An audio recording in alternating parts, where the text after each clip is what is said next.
السلام علیکم، آپ دیکھ رہے ہیں مبشر لقمان یوٹیوب چینل. میرا نام مبشر لقمان ہے اور ایک آپ کو میں بڑی عجیب سی بات بتانے لگا ہوں آج.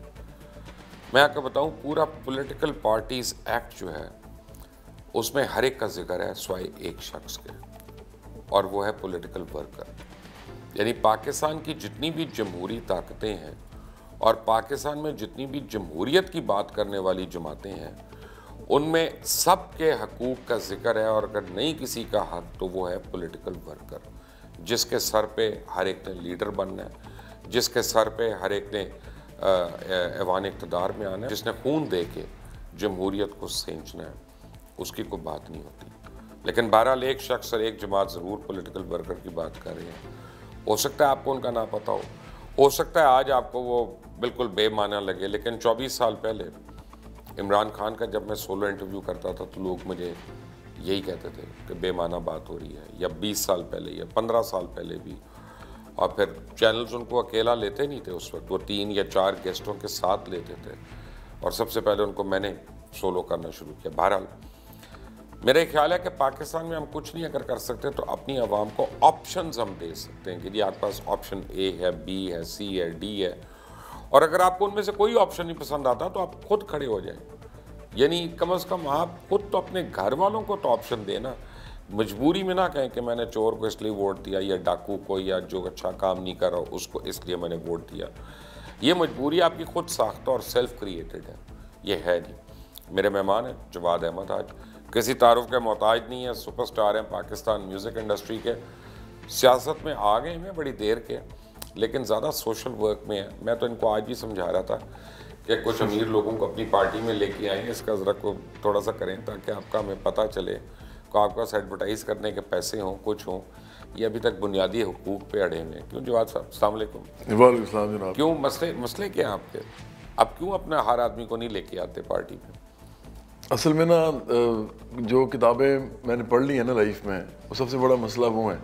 اور میرے والدین چونکہ پولیٹیکل سائنس کے پروفیسر تھے دونوں، تو میں کچھ زیادہ ہی جلدی شروع ہو گیا. میں نے کالج یونیورسٹی کے زمانے سے ہی پڑھنا شروع کر دیا. تو مجھے ایک بات پتہ ہے کہ جو آپ نے پہلے بات کی ہے نا، بہت ہی اچھی آپ نے بات کی ہے کہ جو پولیٹکس ہے وہ بیسیکلی پولیٹیکل ورکرز کے اوپر ساری ڈپینڈنٹ ہے. اگر پولیٹکس جو ہے اس سے کوئی لوگوں کی فلاح اور بہبود کا کوئی عنصر نکلنا ہے. اگر پولیٹکس اس لیے ہے کہ وہ کچھ لوگوں کو پرائم منسٹر بنائے، کچھ لوگوں کو عہدے دے، کچھ لوگوں کو پاور میں لے کے آئے، اور باقی سب لوگوں کو وہ یوز کر رہے ہوں، تو اس سے کوئی فائدہ نہیں ہوتا. آخرکار پھر یہی ہوتا ہے جو اس کا انجام جو کہ آپ نے سوچا ہوتا ہے کہ ایک آدمی پرائم منسٹر بن گیا. تو اس لیے آپ جو کہہ رہے ہیں نا، وہ ہم اس کے علاوہ کچھ کر نہیں سکتے. تاریخ ہمیں جو بتاتی ہے وہی بتاتی ہے کہ اگر تو کسی بڑی تبدیلی کی بات کرتے ہیں، کسی بدلاؤ کی بات کرتے ہیں، تو وہ اس کے بغیر نہیں آ سکتا کہ جو لوگ پسے ہوئے ہیں، جو لوگ پریشان ہیں، جن لوگوں کا مسئلہ ہے، اگر ان لوگوں کو ہی آپ ڈیسیجن میکنگ میں بھی لے کے نہیں آ رہے، ان لوگوں کو ہی کانشیسنس نہیں دے رہے پولیٹیکل، اور ان لوگوں کو آرگنائز نہیں کر رہے، اسٹرکچر نہیں بنا رہے ان کا، تو پھر یہ جو خواب ہے یہ صرف یہی خواب ہے کہ آپ نے کچھ لوگوں کو پاور دینی ہے، اور وہ لوگ پھر پاور میں آ کے کہیں گے کہ جی ہم انداتا ہیں، ہم حاتم تائی ہیں، اور ہم تمام لوگوں کے لیے میجک وانڈ گھمائیں گے اور سب کچھ ہو جائے گا. یہ نہیں ہوتا، پھر اس کے بعد نہیں ہوتا. تو بھائی جان بات یہ ہے کہ جب مزدور خود چاہتا ہے کہ انڈسٹریلسٹ جو ہے وہ اس کا نمائندہ ہو، کسان چاہتا ہے کہ وڈیرا اس کا نمائندہ ہو، تو ان کے حقوق کی بات کون کرے گا؟ بشیر صاحب آپ بھی تو کر رہے ہیں نا. میں نے بڑے عرصے آپ کے ساتھ انٹریکشن کیا ہے.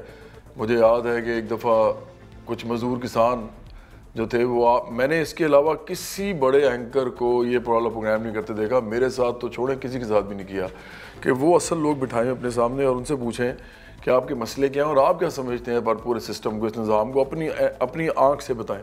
تو آپ نے کیا تھا. دیکھیں آپ کا یہ رول ہے، آپ لوگوں تک یہ بات پہنچاتے ہیں. مجھے پتا ہے کمرشل میڈیا ہے لیکن آپ پھر بھی کوشش کر لیتے ہیں. ہمارا تو یہ 100% پرائمری رول بنتا ہے. اگر آپ پولیٹیکل پارٹی بناتے ہیں اور آپ کہتے ہیں کہ پولیٹیکل پارٹی بنا کر بھی ہم ایک عام آدمی کو اس کی جو ذہنی سطح ہے اس سے نہیں اٹھا سکتے، اور اس کو یہ نہیں کہہ سکتے کہ ٹھیک ہے اسٹیٹس کو میں یہی ہے کہ ابھی آپ غلام ہیں، آپ نوکر ہیں، آپ خادم ہیں، اور کچھ بھی نہیں آپ کے پاس، اور آپ نہ اتنی ہی ہمت رکھتے ہیں کہ آپ یہ سوچ بھی لیں کہ شاید اس سے کوئی تھوڑا سا چینج ہوئے گا اور ہم بہتر انسان بن جائیں گے، اور ہمارے پاس بھی پاور آئے گی. نہیں وہ سوچتے، لیکن ہمارا فرض ہے کہ ہم ان کو یہ بتانا شروع کریں. ہمارے ساتھ تو یہ بھی پرابلم ہے نا، جب ہم بڑے چینل پہ ہوتے ہیں تو ہماری بڑی ویورشپ ہوتی ہے، جب ہم چھوٹے چینل پہ ہوتے ہیں تو ہم جتنے مرضی بلیڈ ماریں ہماری ویورشپ تھوڑی ہوتی ہے، اس میں کوئی دو رائے نہیں ہے. بالکل ایسے. تو اسی طرح ووٹر یہ دیکھتا ہے کہ اگر میں بڑی پارٹی کو دوں اس کے جیتنے کے چانس ہیں اور اس کے مینیفیسٹو پہ ہوں، اب میں چھوٹی پارٹی کو دوں تو عام کانسیپٹ ہے میں ووٹ ضائع کر رہا ہوں. یہ ووٹ ضائع کرنے والا کانسیپٹ کیسے زائل کیا جا سکتا ہے؟ آپ نے بہت اچھی بات کی ہے، اور یہ بات ٹھیک بھی ہے. بڑی پارٹی ہی ملک میں تبدیلی لے کے آ سکتی ہے. بڑی پارٹی بنانے کے جو پیرامیٹرز ہیں یا ڈائنامکس ہیں، اگر آپ نے سرمایہ دار، جاگیردار اور مافیاز کا پیسہ نہیں لگانا اپنے پالیٹکس کے اندر، تو وہ تھوڑے سے فرق ہیں. بڑی پارٹی پھر بھی بنانی ضروری ہے. چھوٹی پارٹی کا کوئی فائدہ نہیں ہے. چھوٹی پارٹی کبھی بھی کنٹینڈر نہیں ہوتی پاور کو لینے کے لیے، اور جب تک آپ پاور میں نہیں آتے آپ اپنی تمام فلسفہ، اپنی تمام نظریات جو ہیں وہ گھر میں لے کے بیٹھے رہتے ہیں، آپ امپلیمنٹ نہیں کر سکتے. لیکن بڑی پارٹی بن سکتی ہے اس طرح بھی. آپ کو لوگوں تک جانا پڑتا ہے، آپ کو ایک طریقی صورت میں بار بار ہٹ کرنا پڑتا ہے. آپ کو کمپرومائز نہیں کرنا ہوتا. پھر آپ بھی کہتے ہیں کہ دیکھیں اگر تنظیم سازی ہو گئی محلوں کی سطح پہ، فرض کریں ایک شہر میں بھی آپ شروع کر دیں اور وہ ہونا شروع ہو جائے، اور لوگوں کو یہ سمجھ آئے کہ یہاں پہ اہلیت جو ہے لیڈرشپ کی وہ 4-5 ان چیزوں کے اوپر ہے، جیسے علم پہ، تنظیم سازی کی جو صلاحیت ہوتی ہے اس کے اوپر، پھر محنت پہ، پھر درد مندی پہ، پھر ایمانداری پہ، پھر دلیری پہ. اگر ان چیزوں پہ آپ کو لیڈرشپ مل رہی ہو اور آپ محلوں میں بیٹھے ہوں. دیکھیں میں آپ کو بڑی مزیدار بات بتاؤں، اور آپ ہمیشہ یہ بات کرتے بھی رہے ہیں. پاکستان میں 2 ماڈلز ہیں، ہم نے سامنے دیکھے ہیں اپنے، ایک MQM کا اور ایک جماعت اسلامی کا. انہوں نے جو لیڈرشپ پروڈیوس کی ہے یہ لوور مڈل کلاس سے لے کے ورکنگ کلاس تک یہ لوگ لے کے آئے ہیں. اب یہ کیسے لے کے آئے ہیں؟ اس طرح کہ انہوں نے جو محنت کرتا تھا، جو کام کرتا تھا، جو ان کو لگتا تھا کہ اس کے اندر کوئی سپارک ہے، لوگوں کی خدمت کرنے کا جذبہ ہے اس کے اندر، وہ خود بخود اوپر آنا شروع ہو جاتا تھا. یہ انہوں نے سٹرکچر بنایا ہی ایسا تھا. اگر تو یہ سٹرکچر وہ یہ دونوں پارٹیز پورے ملک کی سطح پہ بناتی ہیں تو شاید ان کو کوئی فائدہ بھی ہوتا. ایک چونکہ مذہب کے اوپر بات کر رہی تھی، اس کا بھی اسکوپ چھوٹا ہے پاکستان کے اندر. بڑی پارٹی آپ نہیں بنا سکتے، یہ ہمارے پاکستان کی ہسٹری کہتی ہے.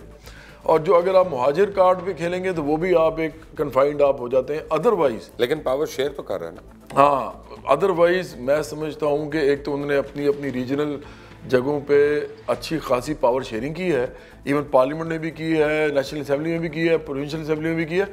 لیکن صرف یہ ہے کہ وہ نیشنل پارٹی سے نہیں بن سکے کیونکہ دونوں کے بیچ جو تھے، ایک مذہب کا بیچ تھا پارٹی کو بنانے کے لیے، اور ایک طرف ریجنل پالیٹکس کا یا ایک کراچی کی اور حیدرآباد کی پالیٹکس کا مہاجر کارڈ کے اوپر بیچ تھا.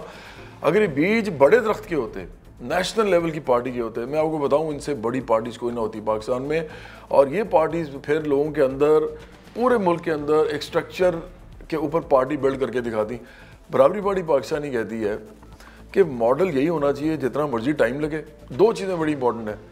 ہم لوگ نہیں بننا چاہتے کچھ بھی، نہ پرائم منسٹر بننا چاہتے ہیں ہم، نہ ہم کوئی تبدیلی کیسے لائیں گے؟ نہیں، ہماری پارٹی لائے گی نا. پارٹی کے لوگ خود ہی بنیں گے. یہ چیزیں خود بخود آگے آئیں گے، خود بخود اہلیت کے حساب سے وہ ہم لیڈرشپ ملے گی. کیونکہ اس پارٹی میں پیسہ نہیں چلنا. مبشر لقمان صاحب، ہمارے پاس ہماری پارٹی سرمایہ دار کے پیسے میں نہیں بنے گی.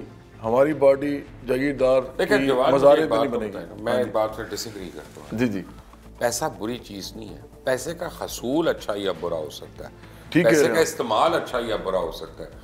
پیسہ تو حضرت عثمان غنی کے پاس تھا اور آج تک ان کے لگائے ہوئے کنویں جو ہیں وہ لوگوں کو پانی دے رہے ہیں. آپ اس کا استعمال کیسا کرتے ہیں وہ امپورٹنٹ ہے نا.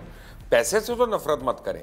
آپ نے کتنی اچھی بات کی ہے کہ اگر حضرت عثمان غنی کو اگر آپ دیکھیں کہ وہ کن کے ساتھ شامل ہوئے تھے، دیکھیں یہ ایک بالکل فرق بات ہے. اس طرح تو میں آپ کو ریسنٹ ہسٹری میں بتاتا ہوں کہ ماؤ زیدونگ کے ساتھ شامل ہوئے تھے چو انلائی، اور چو انلائی جو تھے وہ پورے چائنا میں دوسرے یا تیسرے نمبر پہ جاگیردار تھے سب سے بڑے. ان کے پاس ود ہولڈنگ اتنی زیادہ تھی. لیکن آپ کس پارٹی کے ساتھ شامل ہو رہے ہیں، آپ کس مائنڈ سیٹ کے ساتھ ہو رہے ہیں، یہ سب سے امپورٹنٹ بات ہے.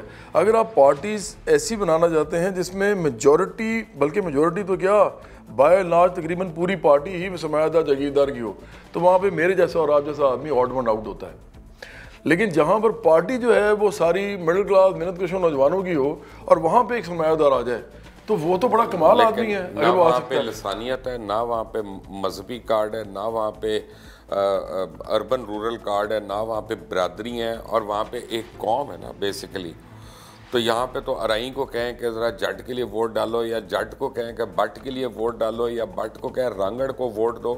وہ عذاب بلوچ جو ہے پنجابی کو نہیں دے گا، پنجابی تو شاید کسی کو دے دے لیکن سندھی پھر اس کو نہیں دے گا، اردو سپیکنگ سندھی کو نہیں دے گا. ایسے میں آپ بڑی پارٹی کیسے بنائیں گے؟ ہمارے پاس ایک ہی طریقہ ہے. میں نے آپ سے کہا تھا دو چیزیں ہیں، میں ایک ہی بولی تھی ابھی.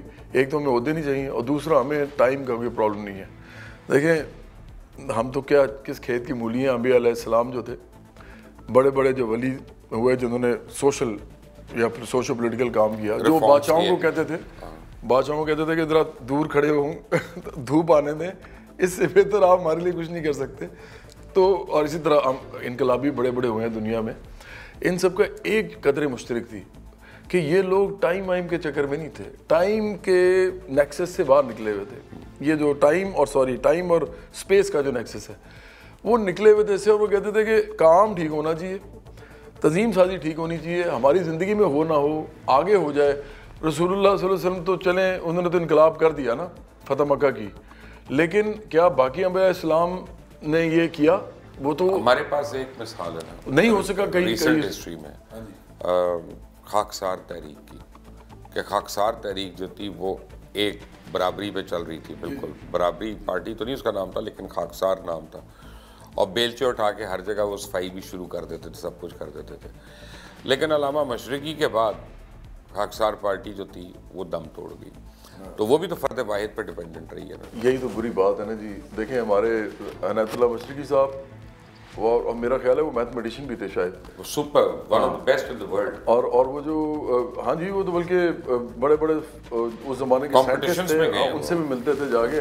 اور جہاں تک مجھے یاد ہے کہ ایک اس زمانے میں ایک بہت بڑے بلکہ سائنٹسٹ تھے، ان سے جا کے ملے تھے، مجھے ان کا نام نہیں یاد آ رہا. اور وہ انہوں نے کہا تھا کہ یار یہ تو بڑا کمپیٹنٹ آدمی ہے.